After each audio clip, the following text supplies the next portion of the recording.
Hello everyone, स्वागत है आप सभी का हमारे YouTube channel Indian Ayurvedic doctor में। आज का हमारा टॉपिक है एंडोमेट्रियोसिस, यानी कि जिसे हिंदी में बोलते हैं गर्भाशय अंतःकला स्थानकता, अस्थानकता। इसका मतलब ये होता है गर्भाशय की जो अंतःकला है, जो एंडोमेट्रियम है, वो जहाँ पाई जानी चाहिए थी वहाँ ना पाकर, वहाँ ना होकर उसके अतिरिक्त स्थानों पर पाई जाती है, तो उसे बोलते हैं गर्भाशय कला का स्थानांतरण हो जाना। ठीक है, गर्भाशय अंतःकला का स्थानांतरण यानी कि एंडोमेट्रियम का स्थानांतरण, तो इसलिए इसे बोलते हैं एंडोमेट्रियोसिस। ठीक है, इसकी परिभाषा देखते हैं।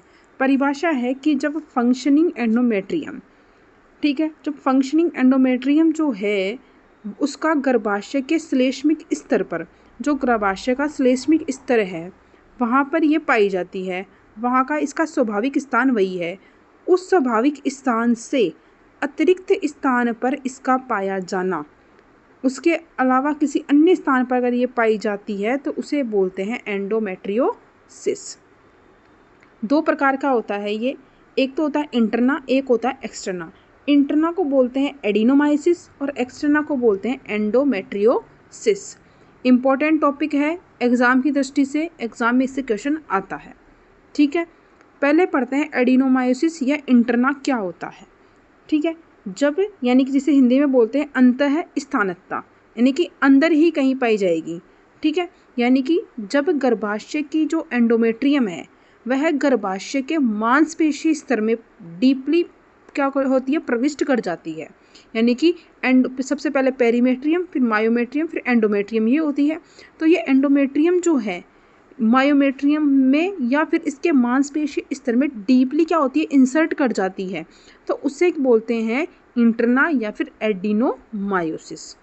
ठीक है, उसके बाद हम पढ़ेंगे बाह्य अंतःस्थानकता, यानी कि बाह्य अस्थानकता का मतलब होता है एंडोमेट्रियोसिस, यानी कि गर्भाशय की एंडोमेट्रियम जब गर्भाशय से बाहर, यानी कि गर्भाशय के अंदर नहीं, गर्भाशय के बाहर अन्य स्थानों पर पाई जाती है तो इसे एंडोमेट्रियोसिस कहते हैं। तो एंडोमेट्रियोसिस तो पाई जाती है गर्भाशय के बाहर और एडिनोमायोसिस पाया जाता है गर्भाशय के अंदर। क्लियर। उसके बाद पढ़ते हैं हम, डिटेल में पढ़ते हैं अब एंडोमेट्रियोसिस को। एंडोमेट्रियोसिस के टाइप या फिर स्थितियाँ देखते हैं कि किस किस तरह से कहाँ कहाँ एंडोमेट्रियम पाई जा सकती है, तो उस हिसाब से देखते हैं। सबसे पहले पढ़ते हैं एब्डोमिनल, यानी कि ओदरीय, यानी कि एब्डोमिनल या फिर जो पेरिटोनियम कैविटी है उसमें हमारे कहाँ कहाँ एंडोमेट्रियम पाई जाती है, तो वो देखते हैं। क्योंकि एंडोमेट्रियोसिस का मतलब ही यही है कि गर्भाशय के अलावा अन्य स्थानों पर पाई जा रही है। तो सबसे पहले है इसमें एब्डोमिनल यानी ओदरीय, यानी कि एंडोमेट्रियम जो है तो या तो ओवरी पे पाई जाएगी, या फिर पाउच ऑफ डगलस पे पाई जाएगी, या फिर यूट्रोसेक्रल लिगामेंट पे पाई जाएगी, यानी या फिर जो यूट्रस के अंदर जो ब्रॉड लिगामेंट होता है उसमें पाई जाएगी, या फिर रेट्रोवेजाइनल सेप्टम जो है वहाँ पाई जाएगी, या रेक्टम पे, या फिर पेल्विक लिम्फ नोड जो होते हैं वहाँ पर। इन सब स्थानों पर एंडोमेट्रियम के टिश्यू पाए जाते हैं, तो उसे बोलते हैं एब्डोमिनल एंडोमेट्रियोसिस। सेकंड आती है एक्स्ट्रो एब्डोमिनल, यानी कि एक्स्ट्रा एब्डोमिनल कौन सी होती है, यानी कि उदर गुहा के अतिरिक्त। ठीक है, और कहीं भी जैसे उदर गुहा के अतिरिक्त जैसे हिस्टेक्टोमी करवाया, उसका स्कार बन गया, तो वहाँ पर क्या हो गया, एंडोमेट्रियम के टिश्यू है वहाँ पे। सिजेरियन सेक्शन करवाया, ठीक है, डिलीवरी के लिए, तो उसका जो स्कार था उसके ऊपर, या फिर ट्यूबेक्टोमी है, मायोमेक्टोमी है, इनके स्कार पे पाई जाएगी, या फिर अम्लाइकस रीजन पे, या फिर एपिजोटोमी का जो स्कार होता है, स्कार जो बन जाता है एपिजोटोमी करने के बाद में, उस पे पाई जाती है, या फिर वेजाइना पे, या फिर सर्विक्स आदि स्थानों पर अगर पाई जाती है तो वो होती है एक्स्ट्रा एब्डोमिनल। फिर होती है रिमोट एरिया, यानी कि दूरस्थ स्थानों पर, जैसे कि लंग्स है, हाथ है, जांग है, प्लूरा है लंग्स के अंदर, उन सब पर अगर पाई जाती है गर्भाशय की एंडोमेट्रियम तो उसे बोलते हैं रिमोट एरिया, यानी कि दूर का एरिया। तो पहला हमने पढ़ा एब्डोमिनल, जो एब्डोमिनल के अंदर अंदर पाई जाएगी कहीं ना कहीं उदरीय गुहा में, दूसरा पढ़ा एक्स्ट्रा एब्डोमिनल, और तीसरा पढ़ा हमने रिमोट, यानी कि इन सबसे भी दूर। उसके बाद है निदान या रोग के कारण, ये होता क्यों है। ये होता है तो क्रोनिक रूप लॉन्ग टाइम तक किसी प्रकार का कोई पेल्विक इन्फेक्शन रहा हो उस वजह से, ओवेरियन ट्यूमर हो, ओवरी में किसी प्रकार कोई ट्यूमर हो तो इसकी वजह से, या फिर डायरेक्ट या इनडायरेक्ट लसिका वाहिनियों या फिर संवहन के द्वारा, यानी कि लिम्फेटिक स्प्रेड हो जाता है उस वजह से, या फिर कोई जेनेटिक रीज़न हो सकता है, या फिर मासिक स्राव के पश्चवर्तन के द्वारा मतलब कि मासिक स्राव आ नहीं रहा, वो कलेक्ट हो रहा है बार बार में, तो उसकी वजह से एंडोमेट्रियम की ग्रोथ क्या होती है, बढ़ती जाती है, उस वजह से हो सकता है। और मेन अगर बात करते हैं तो इसका अभी तक कोई कारण अभी तक क्लियरली स्पष्ट नहीं हो पाया है। उसके बाद अगर हम बात करते हैं इसके साइन और सिम्टम की, साइन सिम्टम की अगर बात करते हैं तो 25% पेशेंट ऐसे होते हैं जिनमें कोई सिम्टम नहीं आता इसका, ठीक है, और ये जो होती है उनको पता नहीं चलता कि हमारे अंदर ये है, और ये जो है वो लेप्रोस्कोपी या लेप्रोटोमी के द्वारा ही पता लगाई जाती है। अब ये क्या विधि होती है इसके बारे में हम बाद में पढ़ेंगे। पेशेंट के अंदर डिस्मेनोरिया देखने को मिलता है, यानी कष्ट आर्तव देखने को मिलता है। अगर पेशेंट के अंदर एंडोमेट्रियोसिस की शिकायत होती है तो उसे डिस्पेरूनिया यानी कि कष्ट मैथुन देखने को मिलता है। यदि किसी कारण से 30 वर्ष की आयु में डिस्मेनोरिया मिलता है, जबकि पहले पेशेंट में पूर्ण रूप से स्वस्थ थी या इसकी कोई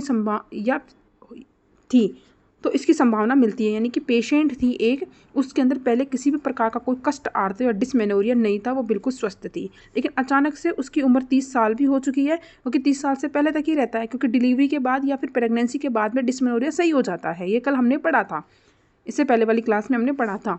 अगर उसके बाद पहले कभी नहीं हुआ डिस्मेनोरिया और 30 साल की उम्र भी हो गई, उसके बाद में भी उसके डिस्मेनोरिया देखने को मिल रहा है, तो कहीं ना कहीं हो सकता है कि आपके इसकी संभावना हो। या फिर इसमें देखने को मिलेगी एबनॉर्मल मेंस्ट्रुअल ब्लीडिंग देखने को मिल सकती है, इनफर्टिलिटी हो सकती है इसकी वजह से, या फिर इसकी वजह से क्या होगा, एब्डोमिनल बैक में पेन होगा, और ड्यूरिंग मेंस्ट्रुअल साइकिल इसमें क्या होता है, एब्डोमिनल पेन देखने को मिलता है। ये तो थे इसके मेंसेस से रिलेटेड लक्षण।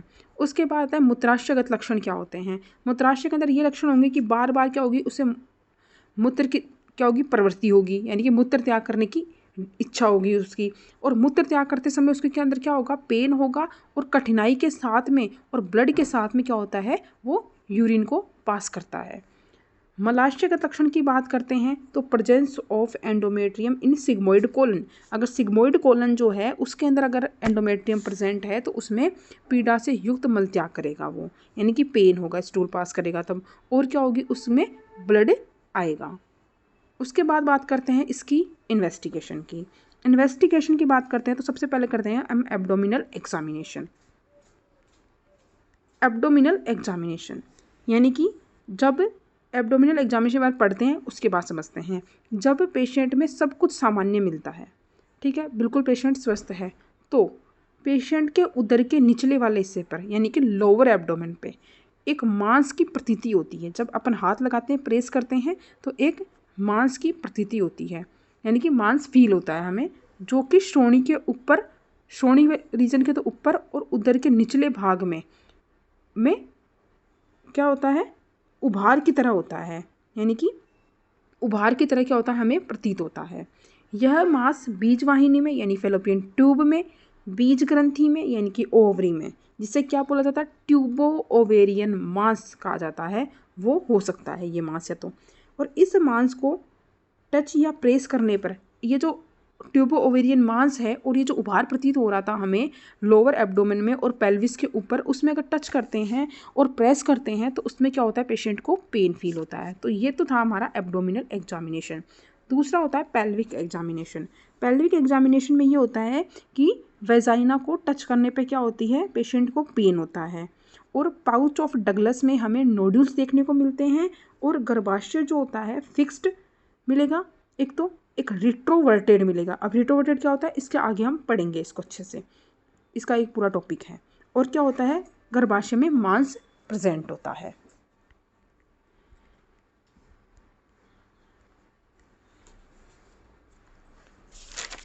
या फिर हम इसके एग्जामिनेशन में ट्रांसवेजाइनल यूएसजी करवा सकते हैं, सीटी स्कैन करवा सकते हैं, एमआरआई करवा सकते हैं, लेप्रोस्कोपी है और लेप्रोटोमी है, ये करवाते हैं। ट्रीटमेंट की बात करते हैं, इम्पोर्टेंट है।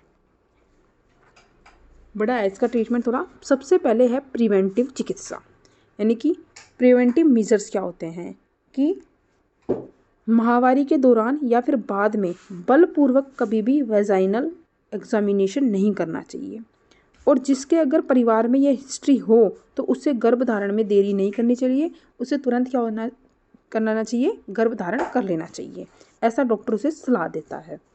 फिर आता है प्रतीक्षा उपक्रम, यानी किसी भी प्रकार का कोई सिम्टम नहीं आ रहा है, ठीक है, अगर एंडोमेट्रियोसिस है भी तो किसी प्रकार की कोई वो परेशान नहीं कर रही है पेशेंट को, तो प्रतीक्षा करो, अगर सिम्टम आएंगे तो हम ट्रीटमेंट करेंगे। वही है कि जिस फीमेल में एंडोमेट्रियोसिस कम मात्रा में हो, एक तो उनके लिए वेट करने को बोला है, एक अविवाहित है या फिर अभी भी जिसका विवाह हुआ है तो उसके अंदर वेट करने को बोला है, और पूर्व रजोनिवृत्ति वाली स्त्री है, यानी कि जिसके अंदर मीनोपॉज आने वाला है तो उसमें, प्री मीनोपोजल जो स्त्रियां होती है उनमें।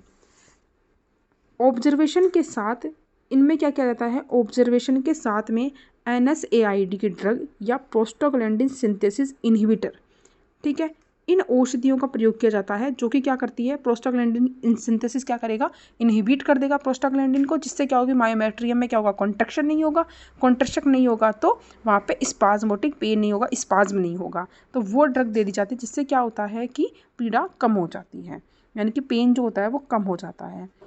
अगर कोई फीमेल विवाहित स्त्री है तो उसे क्या करना चाहिए, हमें बताना चाहिए कि गर्भधारण करने के लिए उसे प्रोत्साहित कर सकें, क्योंकि गर्भधारण में एंडोमेट्रियोसिस में होने वाले परिवर्तन जो हैं और जो रक्तस्राव है वो बंद हो जाता है, कि गर्भधारण करने से एंडोमेट्रियोसिस में जो भी परिवर्तन होने वाले हैं वो क्या होंगे, वो कम हो जाएंगे, बंद हो जाएंगे, कोई भी चेंजेस नहीं होगा एंडोमेट्रियोसिस में फिर, और उससे क्या होगा, रक्तस्राव अगर हो रहा है, ब्लीडिंग भी हो रही है तो वो बंद हो जाएगी।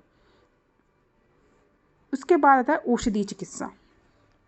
औषधि चिकित्सा का उद्देश्य ये है कि एक तो सिम्टोमेटिक ट्रीटमेंट करना इसका उद्देश्य है, दूसरा ये करना है कि अगर किसी फीमेल को एंडोमेट्रियोसिस की वजह से वंध्यत्व है तो उसे दूर करना है, और व्याधि की पुनरावृत्ति को रोकना है, यानी कि उससे क्या हो, उस पेशेंट की ये जो डिजीज़ है वो वापस रिपीट ना हो। नेक्स्ट है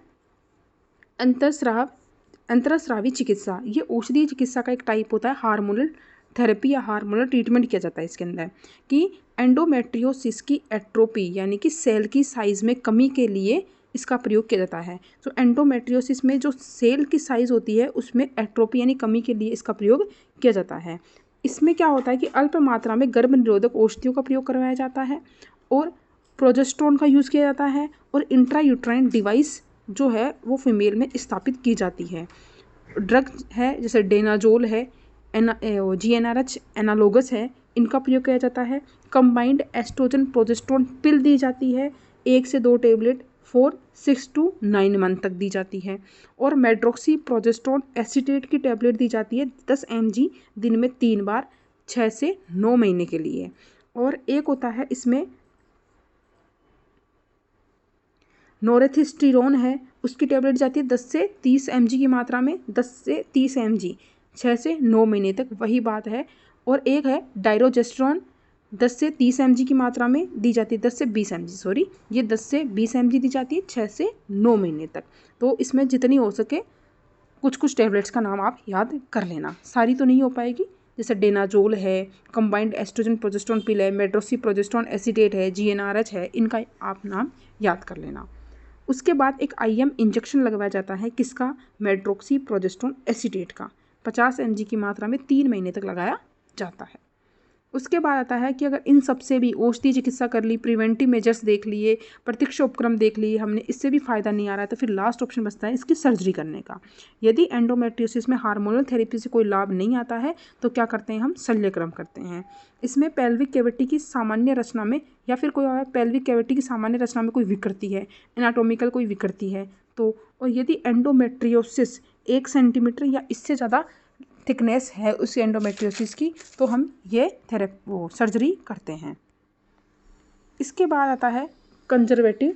हाँ, अब सर्जरी में कौन सी करते हैं, एक आती है कंजर्वेटिव सर्जरी। कंजर्वेटिव सर्जरी में क्या करते हैं, ये इलेक्ट्रो डायथर्मी लेज़र वेपोराइजेशन के द्वारा किया जाता है, ठीक है। इसमें क्या किया जाता है कि डायथर्मी के द्वारा उसकी थिकनेस को कम किया जाता है। इसमें ओवरी और यूट्रस को बचाने का प्रयास किया जाता है कि वैसे ही क्या उसकी थिकनेस को कम करते हम यूट्रस को और ओवरी को बचा सकें। एक आता है रेडियल सर्जरी। इसमें ये कब की जाती है रेडियल सर्जरी? जब व्याधि की तीव्र अवस्था हो, एक तो तब की जाती है, यानी कि बहुत ज़्यादा परेशान है पेशेंट, ठीक है, उससे, या फिर फैमिली कंप्लीट हो गई उसकी, ठीक है, अब उसे क्या अपनी लाइफ में बच्चे नहीं करने, तब ओवरी, यूट्रस और एंडोमेट्रियोसिस, इसमें इनको क्या करते हैं, काट कर बाहर निकाल देते हैं। किस किस को? ओवरी को, यूट्रस को और एंडोमेट्रियोसिस को काट के बाहर निकाल देते हैं। एंडोमेट्रियोसिस के अन्य स्थान जैसे एब्डोमिनल स्कार हैं, लंग्स पे अगर पाई जा रही है, इंटेस्टाइन पे है, रेक्टम पे है, यूरेटर पे है, सर्विक्स पे है, वेजाइना पे है, इन पर उपस्थित होने पर क्या करना है, इनके जैसे सिम्टम आ रहे हैं वैसे ही सिम्टोमेटिक ट्रीटमेंट करना है। और अगर उससे भी फ़ायदा नहीं आ रही है तो लोकल इंसिजन, यानी कि जहाँ पर है वहाँ पर चीरा लगा के, इंसिजन लगा के उसे बाहर निकाल देना है। तो ये ट्रीटमेंट है इसका। तो ये थी एंडोमेट्रियोसिस। उसके बाद हम पढ़ते हैं एडिनोमायोसिस। एडिनोमायोसिस की डेफिनेशन, जब गर्भाशय की फंक्शनिंग एंडोमेट्रियम, ठीक है, फंक्शनल एंडोमेट्रियम जो होती है वो गर्भाशय के अंदर ही, गर्भाशय के पेशीय भाग में, यानी मायोमेट्रियम है। मैंने बताया 3 लेयर होती है, पेरीमेट्रियम, मायोमेट्रियम और एंडोमेट्रियम। तो ये एंडोमेट्रियम जो है, फंक्शनिंग एंडोमेट्रियम जो है, इस गर्भाशय की जो सेकेंड लेयर है मायोमेट्रियम, उसमें डीपर चली जाती है, यानी धस जाती है, ठीक है, उसके अंदर वृद्धि कर जाती है, तो उसे बोलते हैं एडिनोमायोसिस, ठीक है। कारण है बार बार बच्चे का जन्म हो रहा है, यानी कि बार बार गर्भ धारण कर रही है, बार बार बच्चे का जन्म हो रहा है, यानी कि ज़्यादा बच्चे अगर फीमेल पेशेंट कर रही है तो उसके कारण, या फिर बार बार गर्भाशय का लेखन करने पे, यानी कि बार बार डीएनसी आदि करवाने पे, तो बार बार डीएनसी करवाते हैं तो उसके कारण भी ये देखने को मिलता है, या बार मात्रा में, अधिक मात्रा में उसके एस्ट्रोजन का स्राव हो रहा है तो उसके कारण भी ये देखने को मिलती है। इन सब में गर्भाशय की एंडोमेट्रियम में सिस्टिक ग्लैंडुलर हाइपरप्लेजिया हो जाता है। इसमें क्या होता है कि गर्भाशय की जो एंडोमेट्रियम है उसमें हाइपरप्लेजिया देखने को मिलता है। अगर सिम्टम की बात करते हैं तो 1/3 रोगियों में कोई सिम्टम नहीं मिलता इसका। रोगी की उम्र क्या होती है, उन्हीं में मिलता है जिनकी 40 वर्ष से ज़्यादा की उम्र होती है, उनमें ज़्यादातर ये एडिनोमायोसिस पाई जाती है। इसमें मेंस्ट्रुअल सिम्टम ये होता है कि डिस्मेनोरिया देखने को मिलेगा और मिनोरेजिया, यानी कि menstrual bleeding, heavy menstrual bleeding होती है, अत्यधिक मात्रा में मेंस्ट्रुअल ब्लीडिंग देखने को मिलती है। और उस पेशेंट में डिस्पेरूनिया पाया जाएगा और बार बार क्या होगा, मूत्र त्याग की डिज़ायर उसमें होगी। साइन, एब्डोमिनल एग्जामिनेशन के अंदर पेल्विक कैविटी में एक मांस जो होता है वो प्रतीत होता है, जिसको टच करने पे पेशेंट को क्या होगा, दर्द होता है। पेल्विक एग्जामिनेशन में भी आकार में बढ़ा हुआ यूट्रस दिखाई देता है, क्योंकि यूट्रस के अंदर मायोमेट्रियम में ग्रोथ कर रही है वो, तो यूट्रस का आकार क्या होगा, बढ़ा हुआ दिखाई देता है। इन्वेस्टिगेशन में इसमें सिर्फ ट्रांसवेजाइनल सोनोग्राफी करवाने से ही पता चल जाता है। ट्रीटमेंट में हार्मोनल थेरेपी देनी है, प्रोजेस्टेरोन, एस्ट्रोजन प्रोजेस्टेरोन पिल्स देनी है, ठीक है, डेनाजोल है, ये सभी ट्रीटमेंट इसमें देना है। हिस्टेक्टोटॉमी करवानी है, यानी कि यूट्रस को बाहर निकाल देना है आईयूडी के द्वारा। इससे क्या होगा, डिस्मेनोरिया एंड जो मिनोरेजिया था उसमें आराम मिलता है पेशेंट को, क्योंकि इसमें डिस्मेनोरिया और मिनोरेजिया पाया जाता है इस पेशेंट के अंदर एडिनोमायोसिस में। तो आईयूडी, इंट्रायूटाइन डिवाइस, अगर स्टेब्लिश कर दी जाती है तो इससे क्या होता है, पेशेंट में आराम मिलता है। तो ये था एंडोमेट्रियोसिस।